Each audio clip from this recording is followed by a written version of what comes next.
Assalamualaikum warahmatullahi wabarakatuh, teman-teman Ruang Inspirasi. Ketemu lagi kita hari ini di Ruang Inspirasi. Hari ini hari Rabu. Nah, kalau hari Rabu berarti harinya serampangan. Selasa Rabu tanpa asap dan gorengan. Jadi di hari ini kita upayakan untuk mengkonsumsi makanan-makanan yang sehat, mengurangi yang goreng-gorengan ya, biar kadar kolesterolnya nggak semakin meningkat. Nah, selain itu juga kemarin 12 November 2024 bertepatan dengan Hari Kesehatan Nasional yang ke-60. Ini hari ulang tahunnya teman-teman di bidang kesehatan. Nah, tema yang tahun ini diperingati di Hari Kesehatan Nasional adalah gerak bersama, sehat bersama. Nah, kembali lagi nih yang sering kita bahas di sebelum-sebelumnya, bahwa dalam tema Hari Kesehatan Nasional tahun ini kita diingatkan kembali untuk membudidayakan aktivitas fisik. Karena saat ini memang kondisi sekarang itu banyak sekali terjadi peningkatan penyakit-penyakit tidak menular yang disebabkan oleh gaya hidup, yaitu pola konsumsi makanan yang tidak sehat gitu ya, terus kemudian kurang aktivitas fisik sama merokok ataupun minum alkohol. Nah, itu yang sekarang menyebabkan terjadinya penyakit-penyakit tidak menular. Dengan kehidupan kita yang sedentary lifestyle ini, itu amat sangat memungkinkan terjadinya penyakit-penyakit tidak menular. Nah, untuk teman-teman yang sama sekali belum punya aktivitas fisik yang rutin, yang mulainya tuh males banget gitu, mager banget, ini mulainya gimana, kayaknya emang enaknya mainan handphone, rebahan gitu ya. Nah, ini mungkin yang bisa kita sharingkan hari ini di Ruang Inspirasi, gimana sih kita mau memulainya untuk bisa punya aktivitas fisik.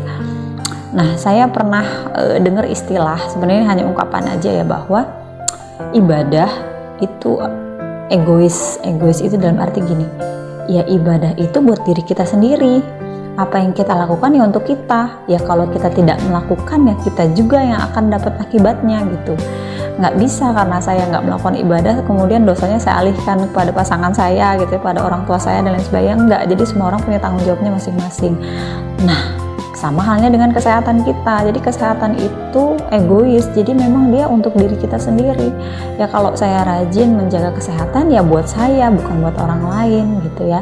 Kalau saya enggak rajin pun ya saya yang paling merasakan dampaknya nantinya gitu ya. Nah, mudah-mudahan dari sini teman-teman mulai merasakan bahwa oh iya ya, kalau saya enggak menjaga kesehatan saya ya saya akan terkena dampaknya gitu. Ini kita mengesampingkan takdir ya, karena memang takdir itu adalah rahasianya Tuhan yang Maha Esa gitu ya, bahwa ada aja sih orang-orang yang ia dengan gaya hidup yang tidak sehat tapi kemudian dia panjang umur, kemudian nggak ada masalah gitu. Ada juga orang-orang yang masih di usia muda, aktivitas fisiknya baik tapi kemudian ya Tuhan punya rencana lain gitu. Nah, itu kita mengesampingkan itu, tapi kita kembali bahwa tugas kita sebagai manusia adalah berupaya, termasuk salah satunya menjaga kesehatan. Itu tadi, kesehatan itu sama halnya kayak kita ibadah, nggak bisa kalau nggak kita paksakan gitu ya, karena itu memang buat diri kita sendiri. Kebayang kalau kita sakit, orang-orang di sekeliling kita paling cuma bilang sabar ya udah coba berobat gitu. Nah, artinya ya pada akhirnya kita juga yang akan merasakan, kita juga yang akan menanggung gitu ya. Jadi mulai sekarang ayo lebih semangat lagi. Selain itu ada juga penelitian yang menyebutkan bahwa physical capacity atau kapasitas fisik itu amat sangat mempengaruhi emotional capacity, mempengaruhi juga spiritual capacity, dan mempengaruhi juga mental, sampai pada akhirnya nanti kita mental health ya, atau mental capacity-nya. Artinya semakin kita sehat maka semakin bagus juga emosionalnya kita gitu. Jadi orang-orang yang sehat, bugar itu lebih siap menghadapi stresor. Nah, stres itu kan kita tahu bahwa adalah kondisi di mana kita harus cepat menyesuaikan terhadap tekanan-tekanan atau perubahan yang ada di sekeliling kita. Nah, biasanya orang-orang yang sehat atau bugar itu lebih siap untuk menghadapi itu. Beda dengan orang-orang yang nggak bugar gitu ya, atau nggak sehat, capek. Itu bisa lebih sensitif gitu. Jadi pada saat kita lelah atau kita nggak sehat atau kita ya dalam kondisi yang nggak prima itu, jendela toleransi kita jadi mengecil. Biasanya jadi lebih sensitif.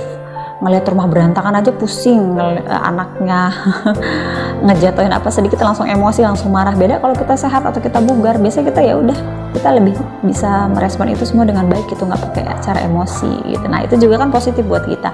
Jadi teman-teman semua mulai sekarang ayo kita budidayakan lagi gerak, terus kemudian punya aktivitas fisik, mau apapun itu boleh dipilih silahkan, yang penting sesuai dengan kapasitas tubuhnya kita. Jadi mulai sekarang harus kita paksakan. Yang kita paksakan bukan jenisnya, tetapi memulai. Akhirnya kita paksakan untuk memulai, mau itu jalan, jogging gitu ya, terus kemudian berenang, apapun itu yang teman-teman suka, boleh dipilih silahkan. Yang penting kita mulai aktivitas fisik sekarang, oke?